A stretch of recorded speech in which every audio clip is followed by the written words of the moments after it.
Hi family, my apologies for running off so abruptly with that last video. You see, I thought it was going to get cut off because it was approaching 6 minutes. All right, so I am picking back up now right where I ended, where I had quoted something from Jim Simbala. And and by the way, he was, because I guess this would have been a few years back, he was the pastor of the Brooklyn Tabernacle Church. And I remember watching a video with him where he talked about prayer. It was just so powerful.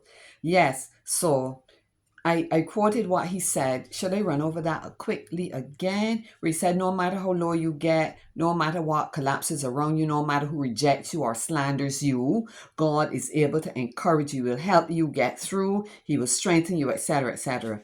So when I first read that, I remember it really resonated with me, and I wrote what I thought. So this is what I wrote.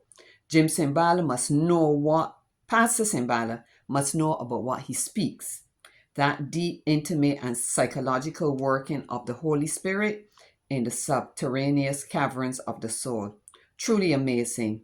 Yes, we can walk by faith through all kinds of stormy weather with a never failing and unutterably empathic God and baffle the skeptics. What a God we serve. All right, so I go on. God calls us to be eagles. I have a poem written on the eagle.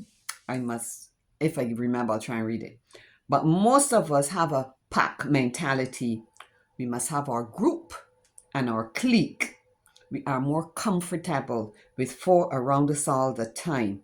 We are at times very dependent on people and their advice. We are afraid of standing alone. Our faith journey may cause us to walk alone in a sense, but as the writer in Streams in the Desert continues, says, a life that is lived unto God, however it forfeits human companionship, knows divine fellowship. I can End of quotation. I cannot really, I cannot totally explain the reason for it. But in this experience, I have felt a sense of withdrawal and distance in some instances. I don't know if you can read between the lines, but I'm putting in this now that there are times when people feel I don't know what to say, don't have anything to say, so I can just be silent. Sometimes silence is good too. Almost as though, so I had since that had that kind of feeling. So I says it's almost as though I am isolated. Like, don't talk about a blind man in the presence kind of thing. In a previous letter, I had said that a friend told me that I would make some people uncomfortable. Why? He suggested, sorry, I would make some people uncomfortable. Why? He suggested that in a sense, I would force them to consider their own mortality.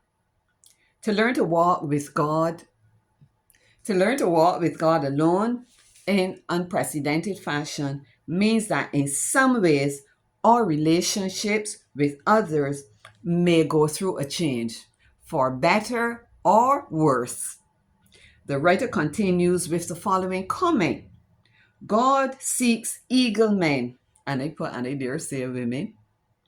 No one ever comes into realization of the best things of God who does not, upon the Godward side of his life, learn to walk with God alone. When we are going through something, most of us want support. That is, we want to think that at least someone understands and is not distancing themselves from us and our experience. That represents a level that we may even have to transcend. And that is very true.